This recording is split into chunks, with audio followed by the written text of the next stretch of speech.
Well, hello, my beautiful people. I'm not going to be like doing my intro from here. I'm hoping that I'm coming in clear. Just wanted to come talk to you guys about what we've done today. I've actually we I keep saying we, but it's just me because Olivia stayed. I didn't go to the court hearing for Daniela Mandiola today. It looks like we are really low on internet. Let me see what my quality is on the phone. I might have to get my hotspot going. Hey guys, I don't know how well I'm coming in on your end because I'm on internet hotel internet. So it's dropping, it's coming up, it's dropping, it's coming up, whatever. I'm running through my computer. I don't really have any equipment running, so we shouldn't have too much going on. Hey, Eeyore Blues, Mama, Groovy Gal, Medic Biker, Melanie. It's nice to see you. It's nice to see you. I'm still trying to figure out where I'm gonna, try to find a place to meet. I just saw that like they have like an Applebee's here or something like that. That's a place I could eat. It's fairly reasonable. People want to come up there. I just don't know what day. I know that there was quite a few people, five or more people, which is a lot for me when I come into a community of people that would like to just chat with me. So I want to make time for everybody when I get here. But my core focus is obviously the story. But I know we wouldn't be covering the story if it wasn't for my audience. So I definitely want, if my audience is around here and wants to see me, they can. I've got calls I've got to make because I got to look up phone numbers and stuff. I'm just now getting situated. I would like to meet. There's one guy that I need to get a hold of tonight because he said he would be able to take me around, kind of not chauffeur me around, but guide me to different areas of stuff. We have the probable cause affidavit that will help give us some points of interest that we're going to want to cover. There's no audio. No audio where? Turn up your volume. I think everything should be fine. You guys can hear me fine, right? Hey, hey, hey, hey. Who do we have in here? Let me make sure you guys can hear me first. So there no audio. Yeah, okay. So somebody's okay, perfect. So Eeyore Mama, Groovy Gal, Medic Biker, Melanie, YouTuber, Carol loves embroidery and crime shows. Groovy Gal Rhonda, it's nice to see you. Denise, Tabitha, good evening. Lady for Justice, hey, MJ. Donna, Southern, JH, Christy, Rosemary, it's nice to see you. And the reason why I'm going to say secret because the next one under there says got a secret, you can keep it. Dirty Diana, it's nice to see you. Marion, it's nice to see you. Oh, great. I'm glad to hear that. So I wonder if I can bring some of the stuff that I just put up. I don't know how well it's going to do, guys. Okay, I'm going to try this. Because I think I can. Gosh, I should not have said that like that. But here we go. Maybe I can get this one uploaded. Let's see how well it does. I'll wait for a few people to get in here. I've been dropping stuff on TikTok, and I'm sorry. It's not that I'm ignoring you guys. It's just that they have an app that I can just go boop, boop, boop, put some stuff behind me, do, and put a little music behind it and send it off and get the stuff out there. And I usually do that and then take that and do like a little overlay and then incorporate that with it like an overlay, like a live show on another platform, and that kind of becomes something. But I haven't been doing that because there's been so much stuff going on. I was at Daniela's. Oh my gosh, guys, Daniela, I'm so disappointed. I'm so disappointed. He got 29 months probation. Law enforcement screwed that case up so royally bad that they literally had nothing to charge this man with. They didn't charge him for speeding. They didn't take measurements. They didn't reconstruct the scene. They just let him get away with it. Literally get away with it. Slap on the hand. Slap on the hand. Took a 17-year-old girl out just waiting to go home. Bloomsburg is 3 hours from me. Good. Well, if I can get, like I said, if I can get a place, if you guys want to come out and help, we were needing help with the search. Now I'm not really going to be doing any searching. I'm just going to be going to these points, the places of interest. And typically, how I do it is I go to the places of interest, I get some content, I record that on the cameras and stuff like that. I make some videos, usually the last day that I'm here as I'm leaving town. If the internet works well, then I take you guys for a ride along for every place. And I do it specifically on my last day out of town because we've got some crazy people out there. I don't mind my audience, like Mr. and Mrs. Car Guy. Good gracious. I love them. I love them. Never knew them before. And I'm driving around. I have my live going, and they were so excited that they know I'm addicted to gummy candy. I'm addicted to gummy candy. Okay, gummy bears are by far my favorite. The next favorite is gummy lifesavers. I got Pete addicted to it. She hasn't stopped. She stopped talking to me ever since. No, I'm just joking, Pete. I'm just joking. I'm just joking. But it is addictive. And so, anyways, they're the ones that got me that pink security threat shirt. And they were trying to hunt me down on my live, and they were literally waving out the window. And all of a sudden, I see this like football player, type of guy, coming over to my window, tapping on it with a big bag. He's got a bag. He's like, I'm not crazy. I'm not a crazy stalker. And I'm just thinking, I looked at him. I'm like, you're my best friend. You gave me gummy candy. You gave me gummy candy. I don't like any gummy. Oh, I love gummy candy. I don't know what it is. When I get a bag of gummy candy, I eat literally the whole bag. I get nauseous. That's how much I eat. Absolutely nauseous. I get it to where I've eaten so much gelatin that it's literally, doing the spin, doing the spin, doing the spin. So, anyways, we have a problem. We have a problem. So, where Catelyn was found, it is a private road. So there's the only way I'm going to get to view that property is if the new owner allows me on the property. A neighbor with an adjoining property and binoculars or a long telescope might do it, or there may be some other property higher up where we can look down onto the property. I haven't looked at the map or the overlays to see if that's going to be a possibility. I would like to get a good idea of it. I often, I don't know. I don't know about the state investigation, so I'm gonna have to call the state police tomorrow. Just to let them know that I'm in town. I don't want to, do anything wrong. So I just want to confirm with. I'm just going to confirm with them where I can go. I don't want to be in any place that they're searching or handling and conducting their business, except if there's, news crews out there and there's something big breaking. Of course, I'll go set up just right along with them and get that going. But for the purposes of this, now that she's found, I'd like to get back there and see what I can see. I'm still trying to look at the timeline and see how that whole spot where Vinny's truck got stuck, how that play. I know I know it plays into this case significantly. There were drag marks out at that location. The description of the drag marks were not specific.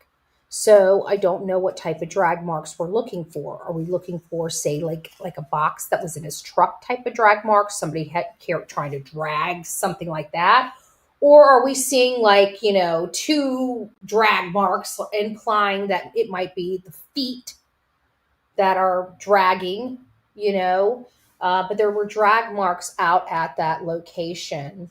All the dumb places he took her, his own property. I know, but that's why I know you guys think it's dumb, but this is exactly why I always say, what are those areas of comfort, right?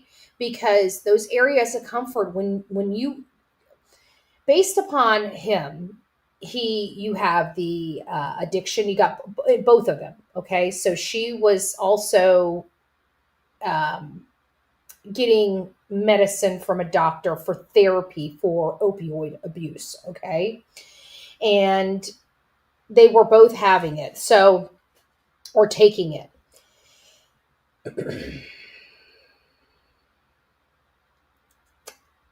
So I think they were both pretty volatile at times. I've got to, I've got to look at and assess this fairly and as appropriately as possible to try to determine what happened. And hearing things from both sides, it sounds like they both had some type of problems that they had been working on. There was a fight that happened, and from that point to the point where his truck was stuck, what transpired? Did he put her out there for safekeeping? And when it got real, he got nervous and needed to move it. I did hear he was the substance abuse, common sense. Yes, I know. We're going to talk about that in just a second. Common sense. We're going to talk about that in just a second. So stay tuned. If you guys want my updates of, oh, hey, mean mom of 3. Yes, I did make it. Thank you so much. Thank you so much. But we will get to that common sense because I've got some statements I want to make on the Brian Kohberger situation. So if you guys are here and you'd like to hear my statements about it, please just stay until the end of the show, and I'm closer to the end. And I'm going to, the last part of this show is going to be designated to discussing the Brian Kohberger updates, the breaking news in the Brian Kohberger case. It is breaking news, and we will talk about it. I will withhold any more conversation about it until then because I'm scared I'm going to, show my hand too much. So let's get back to this and then we'll do that. But thank you for reminding me because I forgot to put it on my list and I may have ended the show without talking about it. So there was a fight. We know that there was an altercation. Was it about guys on Snapchat? I personally don't know. It's possible because they were both fighting back and forth. They were not doing well, personally.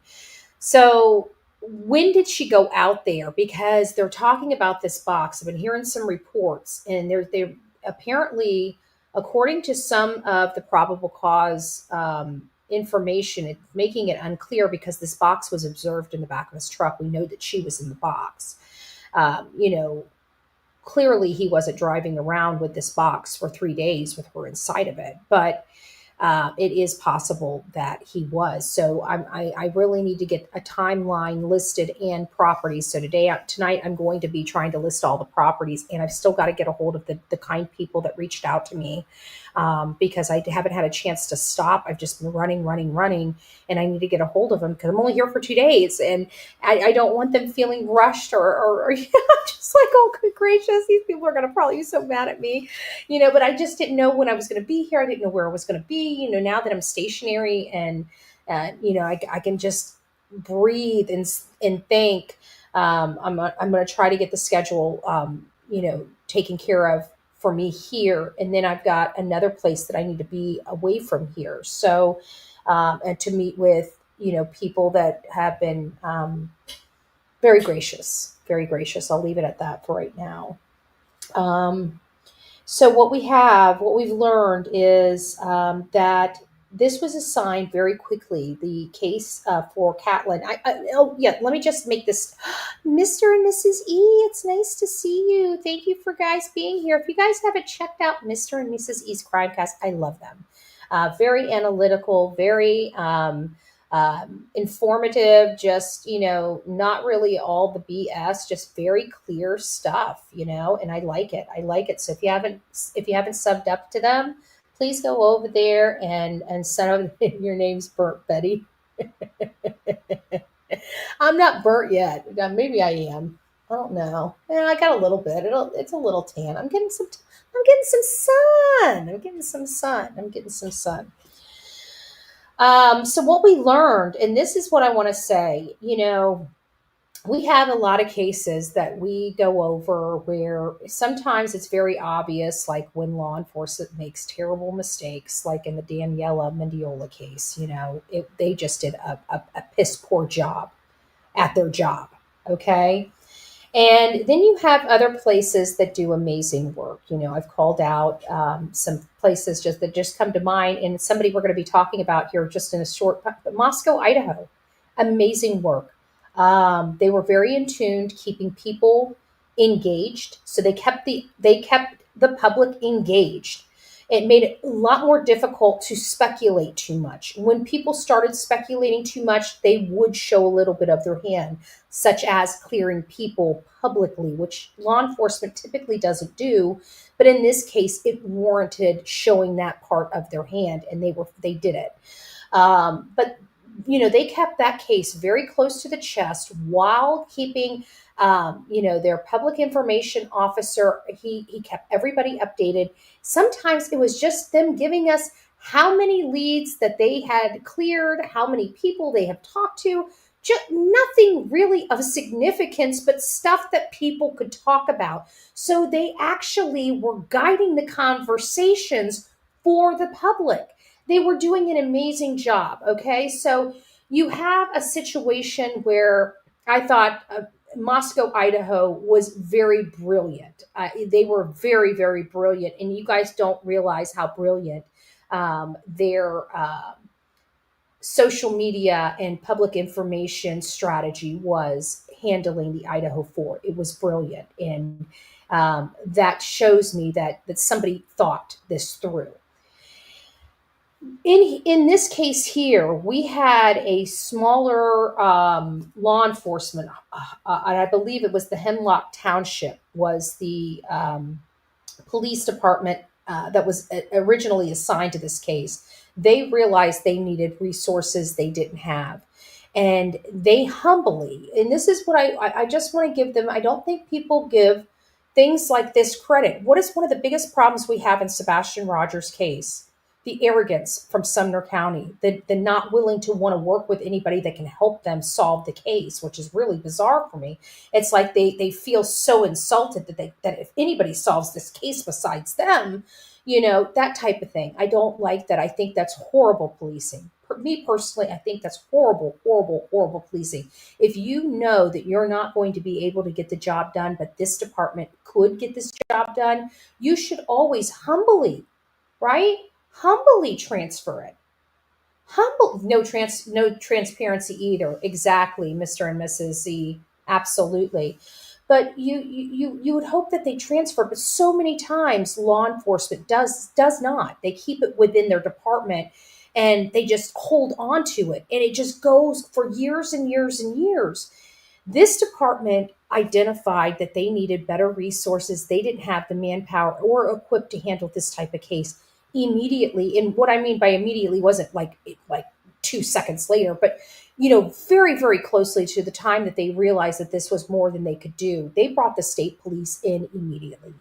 And the state police, when I remember I was talking to a friend and I said, look, we need to get eyeballs on this guy because, this is going to move quick, because once the state police is in there, this guy's going to be found very quickly. What happens is going to be found very quickly. He's going to be arrested very quickly. I was trying to get here very quickly, but I had commitments and I left. I didn't go to the court. I did cut, but I did have commitments and I wanted to be there for Daniel. Could I have left? Could I have left the day after I got there and went and started searching for? Yes, I could have. But you know what? No matter what, where's the integrity in that? Because Daniel needed somebody by his side. And that father stood in the pouring rain advocating for his daughter by himself. The least Olivia and I could do was stand with him. That's the least we could have done. But that was a horrible case. And then now we're going to go over. We're going to put this to the side. We're going to put Katlyn Harps to the side. We're going to refocus our conversations just very quickly on the Brian Kohberger situation. What you guys are hearing is correct. He was presented with a plea deal that, from my understanding, none of the family was apprised of. Okay. They made this deal between the state and the defense and alienating the family. Now, as you can imagine, that would upset me, right? I don't think any family. I want to be very clear on this because I think this is going out to all of our DAs across this country. Um,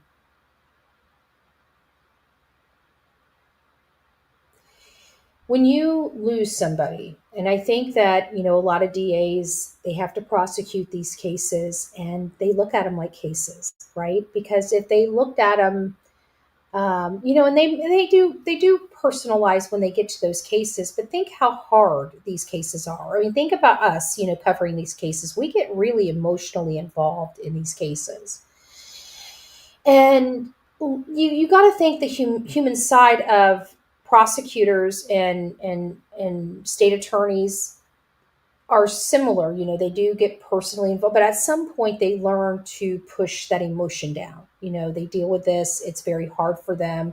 And you kind of learn just to look at them as cases, because if when you look at them as persons, it's painful even for the prosecutors to make tough decisions.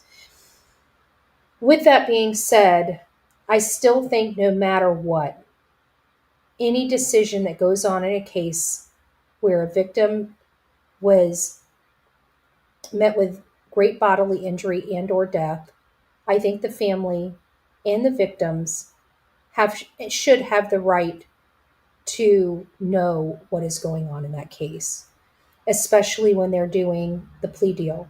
We know law enforcement, we know prosecutors, we know defense.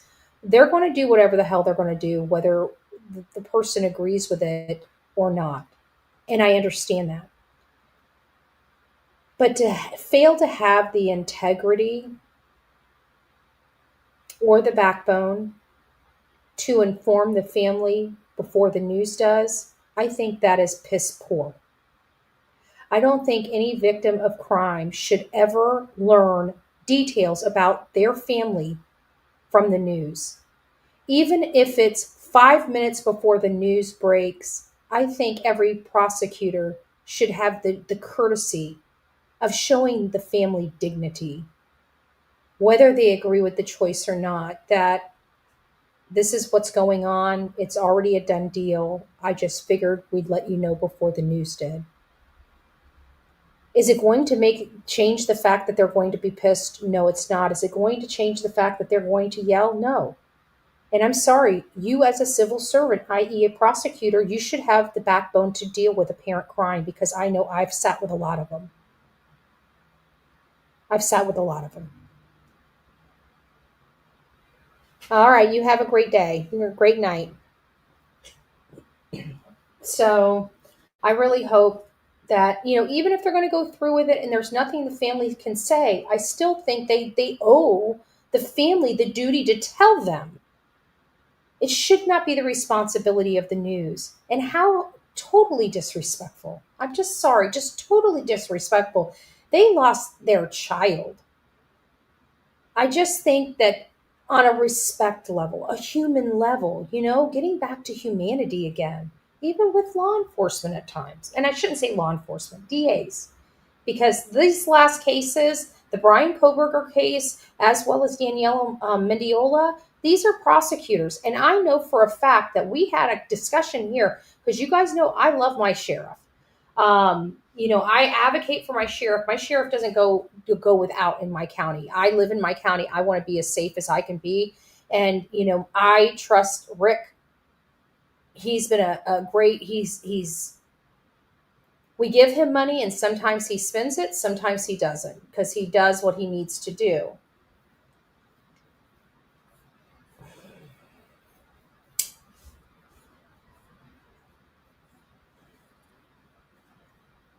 But I think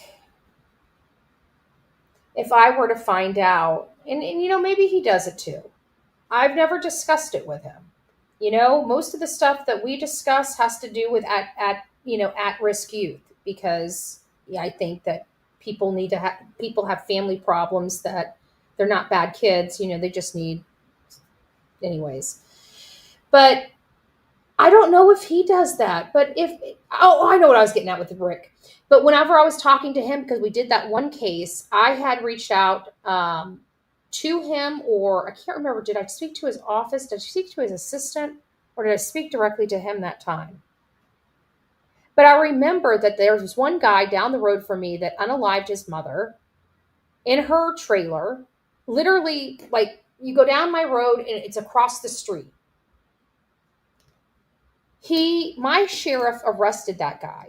My sheriff gave the state attorney, the prosecutor, a rock solid case for this individual before he did this. He had already threatened to do this to his mom before, and our Manatee County sheriffs arrested him and put him in jail. Well, it was our prosecutor that pleaded. You guys remember that? If you guys go to maybe it's not on there anymore. But I know it. Did I take it out of here? I'll show you the video. Hold on. Do I have it in here? I might still have it. Hold on a second.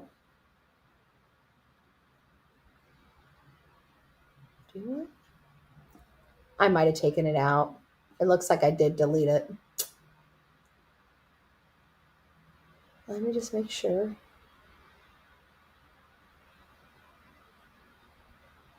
Yeah, it does look like I deleted it. Did burn it. But anyways, it was my Ed Brodsky was my is my district attorney. The 12th district. He's the 12th district attorney, and he's the one that did the plea deal for that guy. That guy had been out, I think, less than 2 days before he unalived his mother. Our cops did exactly everything they were supposed to do. They arrested the guy, they built the case, they handed the case over to the prosecution, and they did a plea deal. And this guy ran away from the halfway house that they put him in and went and unalived his mother, which is exactly what he said he was going to do, which is why the sheriff put him in jail. That to me is crazy. All right, so getting back to this. So right behind me is 86 Harp Lane. I can't get back there. It's a private road. They have signs, private road, videotaping and stuff like that. I don't want to violate any rules or any laws or anything like that out here. I'm just here trying to find some answers about what happened to Catelyn. And I am in Pennsylvania, and I'm getting started on my research. I've got to meet with some people. I'm hopeful. I need to get a hold of a gentleman. He was going to offer to take me around tomorrow to get a good lay of the land out here, where everything is, what all happened, and I'm hopefully going to be able to update you guys real soon about everything. But right behind me is 86 Harp Lane. This is where they found Catelyn Harp. They just recently found her and have arrested her husband, Vinnie Harp, for the homicide, abuse of a corpse, as well as tampering with physical evidence. So I'm here. I've got a team here that's going to be... Well, I'll leave that be for right now. So that is where we are at. So I'm here. I've been by the 86. Now where I was just at in that video was the property that they found her at. And she was in what I believe was an old, I don't know. It looked pretty old. But again, it makes me wonder, what was he out in the middle of nowhere getting his truck stuck? It did show drag marks.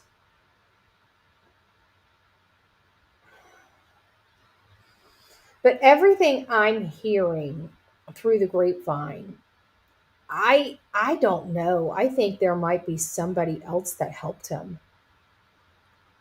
I'm serious about that, because I'm looking at that metal box, and that metal box looks about as heavy as as Catelyn did.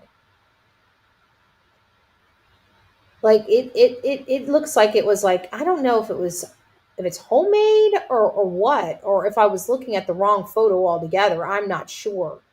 But it looked pretty stinking heavy. And when they were talking about a tool box, I was thinking like the ones that go across, the back of the truck. But I don't think it was that kind. I don't think it was that kind. I'm trying to figure out what kind it is, but it's definitely, to me, like a unique type of box.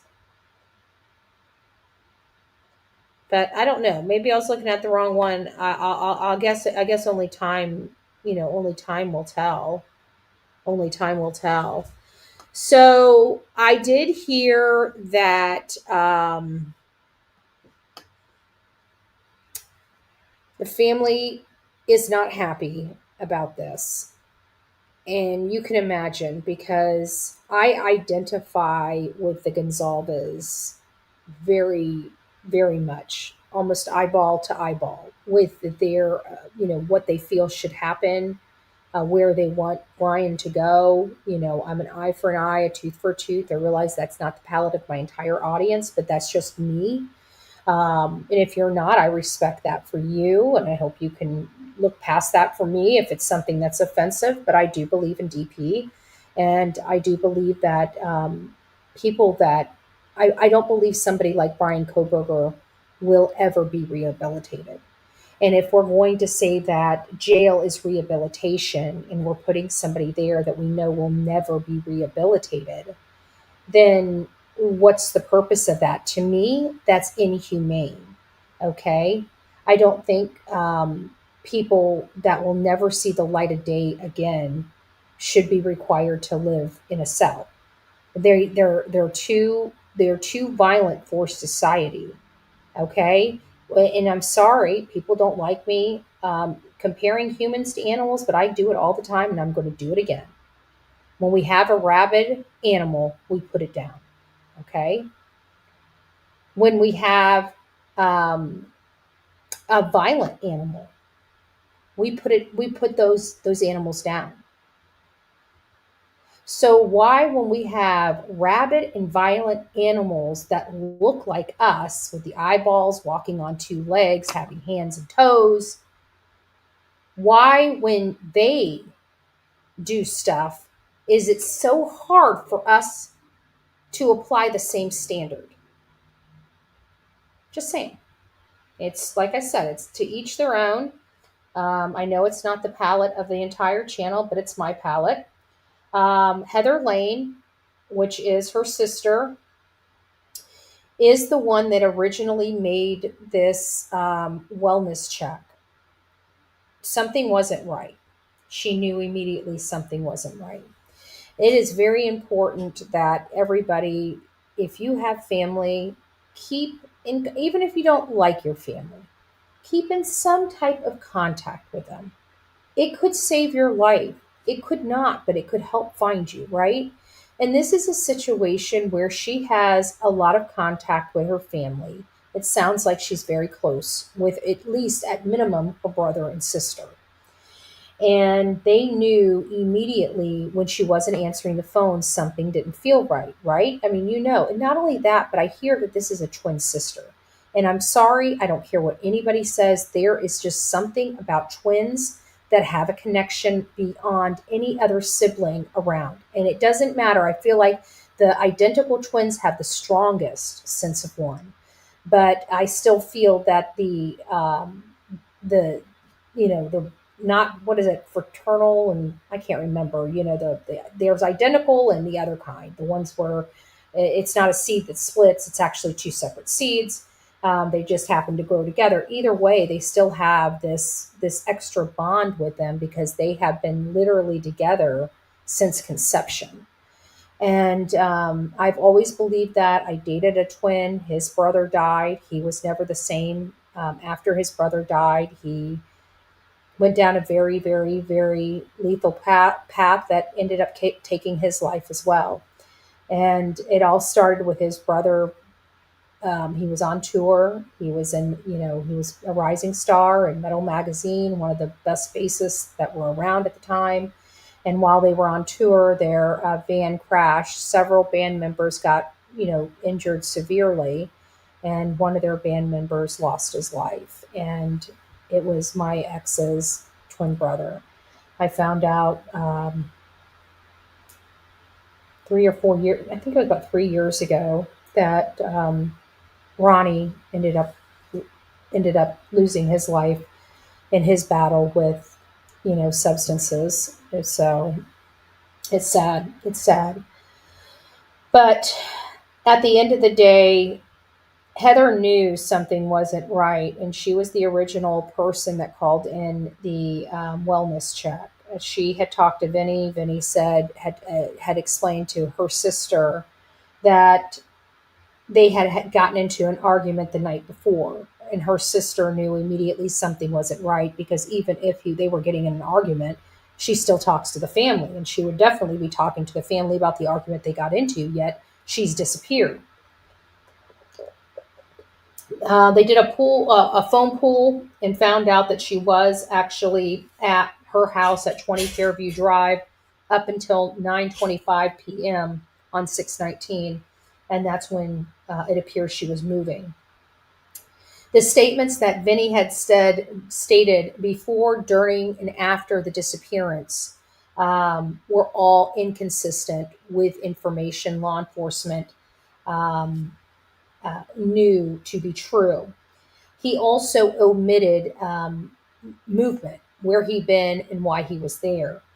There was a Sunoco gas station in Danville where he was looking for gloves. They did not have gloves, so he asked the cashier if they could have. So I'm assuming it's the blue or clear latex type gloves, because they use them in the stores for cleaning the toilets and stuff, so they don't get their hands. As you can imagine, nobody wants to clean a convenience store bathroom, right? But the store staff is required to. Okay, so they like to not, come in actual direct contact with our, so they have gloves, and that's what they buy them, so they can clean those stores. And so he asked them for a pair. He only needed one pair. He was only going to use one pair. And so the clerk gave him a single pair of these plastic gloves. And then, of course, he went to Shade Mountain, but he went back to Shade Mountain at least one other time. And I've got, if I took the notes down correctly, back at 6:20, between 6:20 to 6:50, so 30 minutes, he went back there. And that was when his truck got stuck, and they observed. So the officers have been back there, and they observed drag marks. And again, unfortunately, they didn't describe the drag marks. Were they the drag marks of the box that she was in, or were they drag marks of her body? I can't tell you, but it was one or the other. Let's see what it says here. Did Hole's pecan smoked sausage sandwich with potato salad, cucumber? Okay, you're making me hungry. I'm eating, but I'm eating. I'm eating Wendy's. Probably not the best thing in the world, but I tried to go get some fried chicken, and I was thinking that probably wouldn't be the best thing in the world, especially since I've been on the road and whatever. So I ended up getting a fried chicken sandwich at Wendy's. Again, not sure if I make the right choices on here. I guess I'll know by morning. Guess I'll know by morning. Justin is going live. Talk to you later. Okay, okay. Yeah, I'm going to get off here. I've got a lot of work. I got a lot of work to do here. I've got to map some stuff. I just wanted you guys to know that I made it safely here. I am in town. Brian Kohberger. Oh, yeah, I know what I was going to say about Brian Kohberger. Let me finish up my thing about Brian Kohberger. Have a great night, Carol. Brian Kohberger, he obviously is saving himself from the death penalty. They obviously have. I think when we learned that the food delivery driver, when the food delivery driver was leaked, and we found out that she saw Brian Kohberger I remember I said, if it's true, it's over, it's done. But I said that since the beginning, since Brett Payne's affidavit. I said if they could prove 70 to 75% of that probable cause affidavit in a court of law, Brian Kohberger is toast. He's toast. And not only were they going to be able to prove it, but they had an eyewitness. And I think that after they realized the death penalty is not coming off the table, the decision was made to save his life because they were going to convict him and they were going to put him to death. And so that is exactly what they were prepared to do. It's exactly what they were going to do. And they want to salvage his life. The good news is this plea deal will remove his ability to appeal. We're not going to be tied up with appeals for years to come about it. Now, again, I identify exactly why Steve wants the trial, and I know why, and I agree with him. I would want the same thing, period. But we also have to remember that this is a small county in this state. This is a national interest case. This is going to cost millions of dollars to go to trial. To conduct this trial is going to cost the taxpayers millions of dollars. And while I do not agree with housing somebody for the rest of their life because it's going to cost us millions of dollars, and I understand that the G's are probably very, very upset, but I don't think that they understand how incredibly hard a trial will be. Their baby will be re-victimized all over again. And then when that trial is over and we get our hands on all of that information, they're going to be re-victimized all over again. This is kind of stopping all of it. Again, I don't agree with, kicking the family out of decisions like this. I think it's just wrong, morally wrong. I'm sorry. I think it's morally wrong across this country for DAs to do this to families, and we see it all the time. I think it's personally, morally wrong. If you are going to give a plea deal, man up and allow that family to yell at you. They have a right to. And you should learn to take it. It's part of civil service. But time and time again, we see them allowing families that are already broken and already hurt having to hear this news from the news. That shows no integrity to me. I think it's just wrong. I think the family should be apprised before the public is. And I don't care if it's 5 minutes before the public is apprised. I think detectives and prosecutors should have to tell the family, not the news. I think that that's cowardly.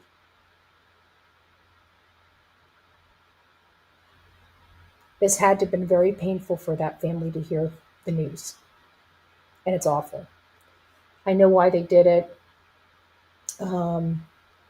But it shows you, without a doubt, that they had what it took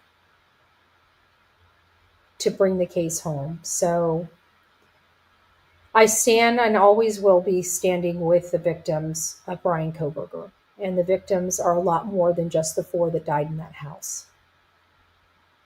He destroyed families. Families. Including his own. All for what? We will never know what this was really for. It's just sad. It's sad. But you know what? The one good thing we do have is the state police. I've never dealt with the state. This is the first time I've been in Pennsylvania. I didn't even know Pennsylvania had mountains, right? So looky. I learn a lot. Ellisburg, minutes to Bloomsburg. Oh, very nice. Very nice. Well, it's nice to see you, Robert.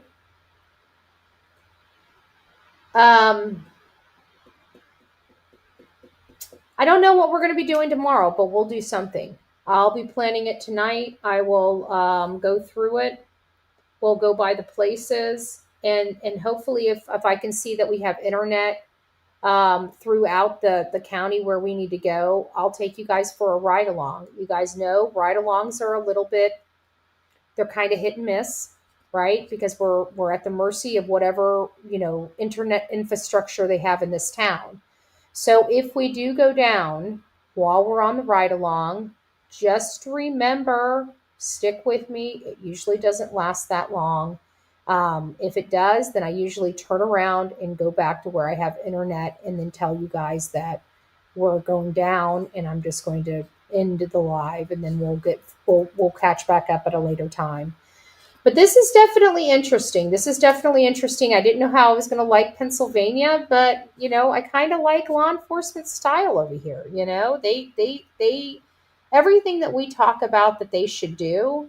I mean, down to the small police handing it over to the state police. Everything that we talk about on this show that we would like to see, advocate for change was done in this case. So I'm sure the family is elated. We've seen cases like this drag on and on way too long. We've seen it. It makes you wonder where Summer Wells is. Is she at one of the old houses? Were those old properties ever checked in the Summer Wells case? Um, you know, why did Grandma, go out of town? Was the place that she went ever checked? You know, there's a lot of people missing, and I always wonder, is law enforcement really doing enough? Because sometimes I feel like they're a fish out of water, or sometimes things are over their head, and it's not their fault. I mean, if you have a small police department and they're not accustomed to a national murder case, the nerves, having all those cameras in their face is going to, just that alone could make them make mistakes. So I just wish that those mistakes were limited. But when a law enforcement body knows that they're not equipped, hand it over. Look at this. This was brilliant. Was this not? This was brilliant. We're not out here for weeks on end on manhunts and, out in the woods searching for this young lady. This was everything that was good and right in law enforcement coming together and getting this case solved. So you're not getting any, not getting any complaints over here. And guess what? I guarantee there were mistakes made in this case too. Why? Because law enforcement is human. Law enforcement is human. And those things are going to be capitalized by the defense, like we saw in Alec Murdaugh. And we pray to God that, the mistakes that are made are not going to be something that is detrimental to the case, that it's minor, right? And typically in many cases, it is minor. The defense makes it sound so much bigger than it is, right? Like, so you contaminated, just remember Alec Murdaugh. They were trying to say microscopic DNA, contaminated the blood samples so much that they couldn't deter that I can't remember what it was about, but it was ridiculous. And it was just like, yeah, so there's a little dirt in it. It happens. And but the defense twists it because it does happen. It's we have contamination in just about every single case. Why? Because whenever you have a crime that's committed, you usually have the beat cops. The beat cops have to contaminate some of the crime scenes to clear the house so people can get in to do the investigation. That's contamination. So you kind of have to, don't let defense attorneys scare you, because you got to have some level of contamination in it. You do your best to not cross contaminate and stuff like that, but it does happen. And then you try to do everything as procedurally proper as possible. But when things are moving very quickly and fluid, you don't get that. You move, people make mistakes, they drop the balls. Usually it's little stuff. It's not like, Daniela Mandiola, where it was literally the entire case they dropped. So, but again, very pleased with this, and really excited to get started tomorrow on trying to find some things. So I've got to let you guys go anyways, because I got to try to text some people and try to schedule some time to meet with at least two people tomorrow. So I'll talk to you guys first thing in the morning before we get started. So I can't wait. But we're here in Pennsylvania, and I will be leaving here Thursday morning to head back to Florida. I'm hoping to get to Florida before the 4th of July because I do not want to be driving with the crazy people on the roads. Sorry, I just don't. It's dangerous. Be safe on the 4th weekend and, whatever. Hey, Tammy. Hi. Oh, you're thinking of fraternal twins. Thank you. That's fraternal and identical. Thank you. That is correct. So I think the fraternal twins, they have a close connection, but not like the identical twins. Thank you. Yes, yes, yes. But there's still a much stronger connection than like my connection to my sister. I mean, we have a strong connection, but I just, we weren't in the womb together. We literally have not been without each other since the first atom molecule, whatever. I'm not going to get into it. Everybody's going to make fun of me. I am not smarter than a fifth grader. I will be honest with you. I'm Bullhorn Betty. Okay. I'm a smart ass. Just to let you know if you haven't figured it out yet.